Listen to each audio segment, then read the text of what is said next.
questions. Hey guys, this is Shell, your rolling MC, and I am the mouth on the mic of Hitting the Streets podcast show. Today on the show, I have Annie Henderson, a life coach. Annie, please introduce yourself. You did a great job. My name's Annie Henderson. I am a life coach here in Sherman, Texas. Yeah, so I know we've got some questions here that we're going to get started on, but are you from here? Born and raised. I haven't left I even went to Austin College. Really?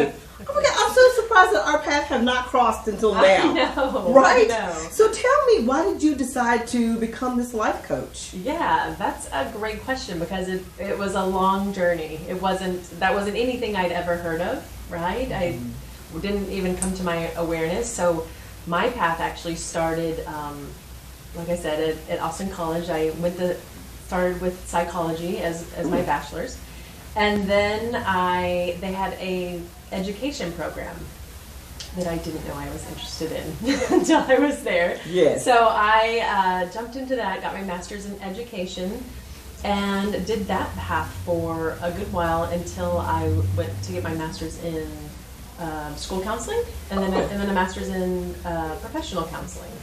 So I slowly, gradually went that path, and then finally, maybe 2 years ago, so 2019, that's what it was, that I became a life coach. Oh wow, so 3 years, close to 2 years. Yeah, 3 years, something yeah. like 2019. It hasn't been very long for that specifically. Right.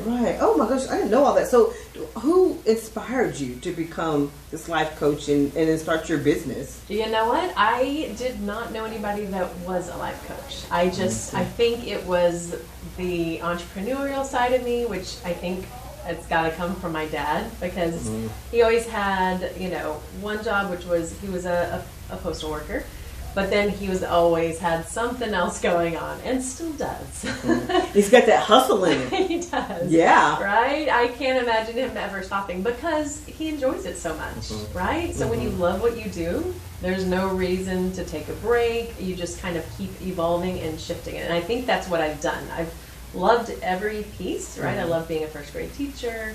I love being an elementary school counselor and just getting to work with those little kids. They're the sweetest and so amazing and give the best hugs.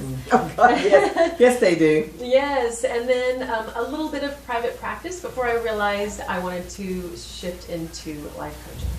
So, what do you mainly focus on in your life coaching now? And before you jump into that, how was it being a teacher and working with the kids? Because you sounded like you were really passionate about that piece right there. Yeah, so like I said, it was never like, I want to be a teacher. That was never my my thing.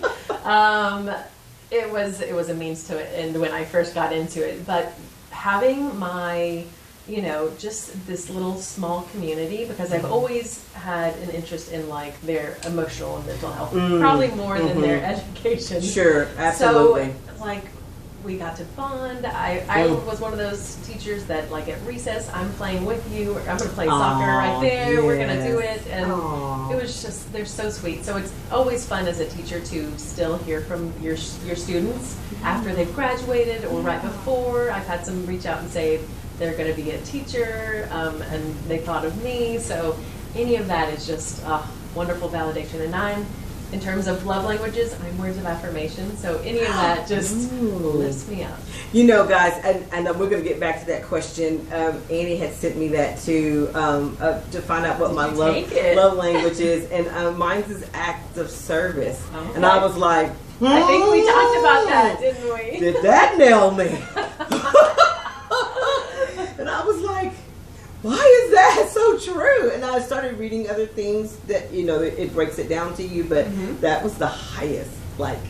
It's not a bad thing. No, it's not. It's not that it's a bad thing, but when you take a step, you look at that, you take a step back, and I start thinking about conversations that I've had and different things. I kind of go, wow, okay, I see that. And now I really look at it and focus on it when I'm having conversations with other people, It just helps you hone in on who you are. Does that make sense? It really does. And how you interact with people. Because a lot of times we can have hurt and resentment because they didn't do this for me, and sometimes realizing, like this isn't even like their love language. Right. So that's one thing I have all of my clients kind of figure out, because I know it helped me, with the relationship with my mom, with future relationships, and even my kiddo, right? So yeah, absolutely. I had my kiddo take it, and his is acts of service. And I was like, so why are we not doing anything? We should be the dynamic duo. We should be doing something, He was like, calm down. I'm like, oh, because you're so introverted. Okay. I love too much. So what does your practice mainly focus on? That's what I want to get back to the question. And guys, really quick, I want to apologize in the studio. You're probably going to hear some sirens in the background. That's because they're passing by. So just want to give you guys a heads up. So what do you focus on?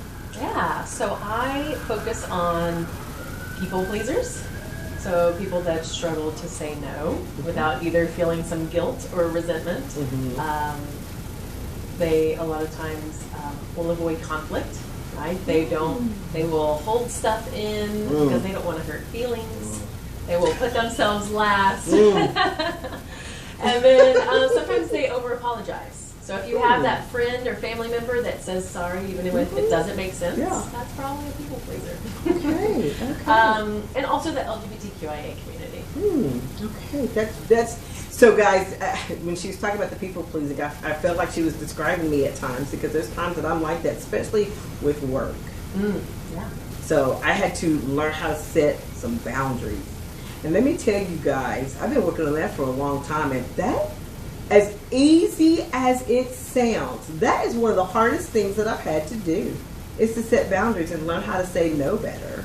Yeah. That's a tough thing. Because we make all of these assumptions about what's going to happen if we say no, right? Yeah, or they're going to think about it. Right, or the guilt. Like you said something about guilt. Like, oh, should I would have But, my mom was always like, hey, if you don't want to go, don't go. Why go and be... Your mama knew. Yeah, and just be miserable. That doesn't make sense. Be miserable at home. Thanks, Mom. That's her. Yeah, the momisms, I guess. So, what do you love about coaching the most? I love the flexibility. And when I say that, I mean, instead of being confined to just Texas or trying to get a license everywhere someone might want to reach out to me, a lot of the clients I get are actually on TikTok. So they are all... Are you kidding me? Yes. I have Dr. Stephanie Waite to thank for that. Yes, you do. Because she is a shout out to TikTok. Dr. Stephanie Waite. Exactly. Yes, she is. And, one of my clients is over in Finland. So to be able to reach out, because, a lot of Louisiana, a lot of Bible Belt and Southern of... There's no one local that's going to understand me, especially if it's this LGBTQIA community, right? So to be able to go to a therapist or a coach of someone that gets you and you understand, and you're not just going but holding back half of you and people pleasing in your session, right? That's not what you're paying for. Right. But to be able to go and be your authentic self at least in the session.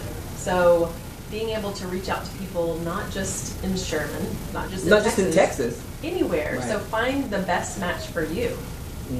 I like that. So, and that's a question that's popped up in my head. Sometimes you're not the best coach, and so you have to find the best coach that's going to understand you. Yes.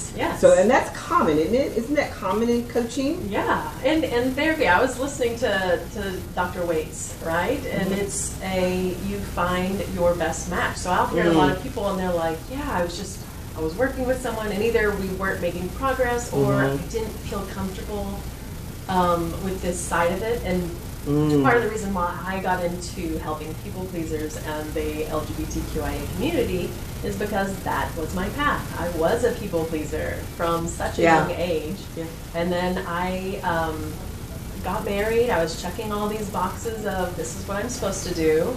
I'm supposed to do this. I'm supposed to get a degree, get married, build a house, have a kid. And I was acing all of those. I checked all of those boxes, and something was missing. I still wasn't happy. There was something that wasn't quite complete, and it's because I was, wearing masks for different people, and didn't actually know my true self because I was just trying to people please and make everyone around me happy. Yeah, and that's a tough thing. I found myself doing that a lot for years, and I just got tired, and I think I built up a lot of I don't know, just a lot of things within inside me that aggravated me and frustrated me because I felt like I couldn't let my hair down, so to speak. And so I really had to work on those type of things and be my authentic self. And even if someone didn't like my authentic self, it's okay. Because now, here we are, fast forward, and in the now, I'm like, if I'm too loud, move around.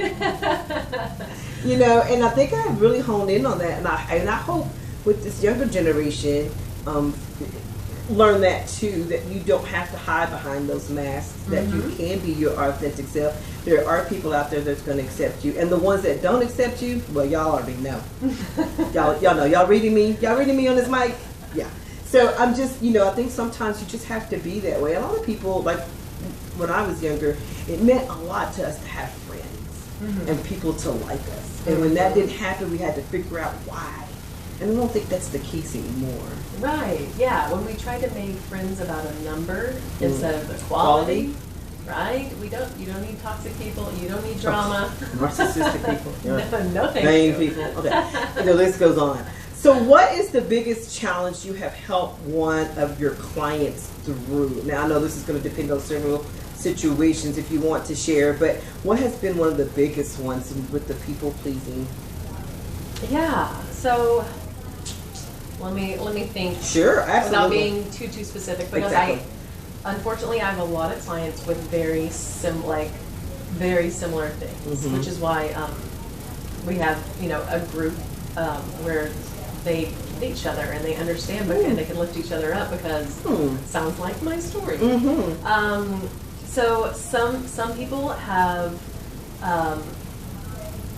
been on the verge of self-harm, right, or suicide, and that's I talked to someone on a bridge, right, which is not the person I was trying to reach out to, but that was something that a year later this person is thriving, and they just needed someone that was outside of their little bubble.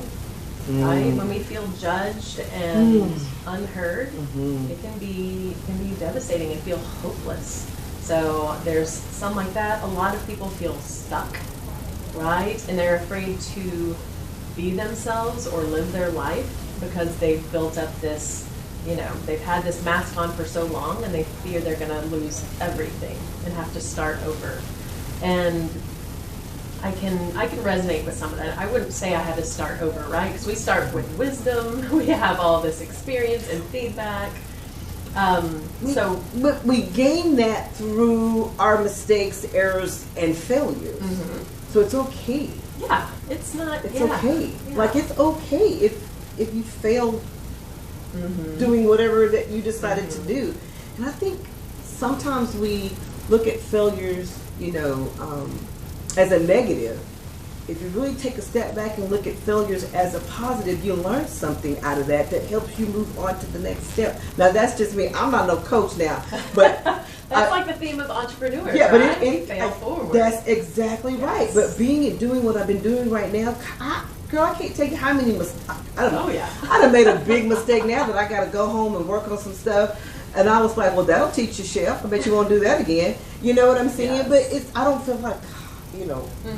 It's just something to grow into. Yeah. So I hope stuff like people like you, coaches, help change people with that mentality of feel like it's hopeless. Yeah.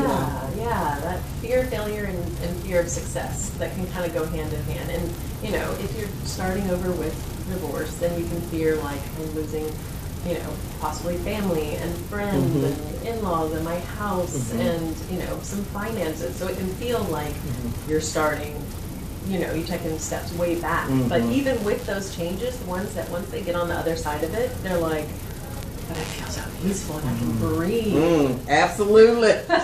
I'll tell you in a minute, I'm drawing a line in the sand because I need my peace. Okay. I keep my peace. Now that I've got it, I want to keep it. Yes. What is the biggest obstacle you have had to overcome in your life? Yeah, so same thing as a lot of my clients. Like I said, I was people pleasing for decades.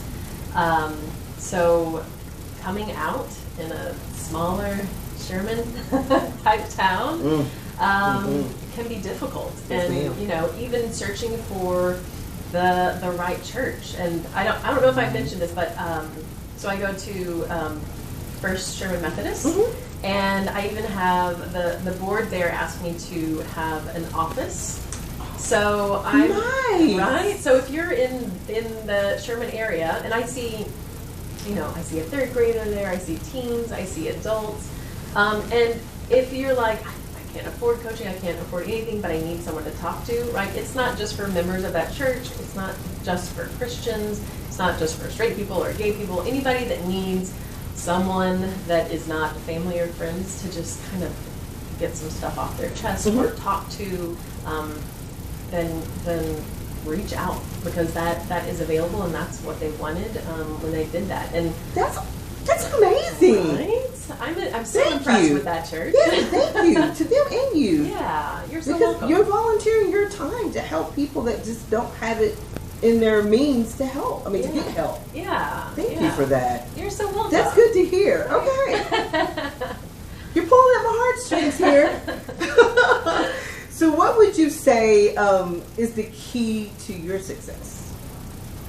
That is a great question. And sometimes we can overanalyze ourselves, but I've heard this from a couple of different people, and they've expressed to me and told me, when I'm like I don't know what I'm doing, or I don't know how I can help people, and they're like, just your presence is powerful, right? Just holding space for people, even if you didn't even say anything. This is what they told me. I was like, oh. So just having that, and then having all the tools I've collected, right? Working with kids, working with their parents, having my therapy background, and then also this coaching, and then just my ongoing. I'm one of those forever learners. I'm gonna keep piling it on and learning. That has, I think, given me just a well-rounded approach. You're a breath of fresh air, I have to say that on the mic. Thank you so much. And you make me feel so comfortable. You know what? Right back at you. Yeah. Thank All right, you. so I have one more. It's a bonus question, but a very easy question. It'll be an easy question for you. What are you most grateful for? Ooh. Oh. I know you're like, I got so many things. You're like, I know. Oh my gosh. So I would have to say, and this is, it's easy to say family, but I'm gonna have to say my kiddo and my fiance Sam, because we've been together 10 years. My fiance and I. Yes.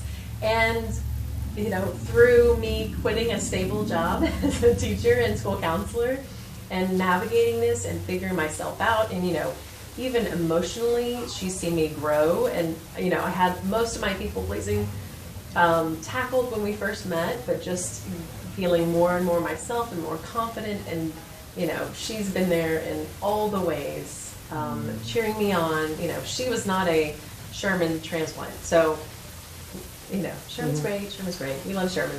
But she moved from a bigger city. Sure. So that can be tough, right? Absolutely. Giving up the food options. Oh, girl. I don't know. I'd have to think about that. But yes, no, absolutely. It's a huge transition from going to a big city to a smaller city, as well as a smaller city going into a big city. Especially for someone in the LGBT community. Absolutely. Because it can be. And Sam is South Korean. So there's not a lot of South Koreans. Right. You're in Sherman either. Right. So my kiddo's 15. Like I said, she is part of my huge gratitude list. She's just, the book, The Four Agreements. Are you familiar? I might have mentioned it. Yeah, I think you mentioned it. I think we had a conversation about that. Such a deep book that really makes you think about how you were raised and domesticated and all of that stuff. But I can I can learn with her and grow with her. Yes. And she's eager to kind of learn and have discussions, and she doesn't fear any of that. And due to like all of this work and, you know, talk about people pleasing, she is a pretty drama-free kid. That's good. It's great for high school. You've done right. Yes, you've raised her right. Good. So we always have a blast. So for any of y'all that, you know, follow on Facebook, we're usually, you know, camping or hiking or traveling and just enjoying life, having fun, laughing a lot. So before we wrap up, I know you have a second business. So now her first business is Life Coach Annie. Is that correct? Yes. On Facebook? Yeah. Facebook is just Annie M. Henderson.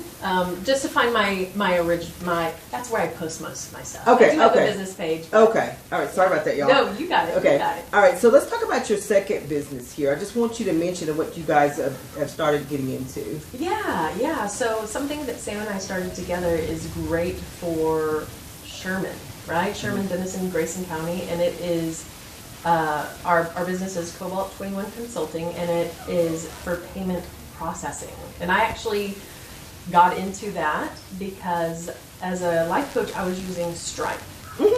And around town, you'll see a lot of people using Square. Yeah. A lot of people using Clover and possibly getting into a really long, unnecessary contract.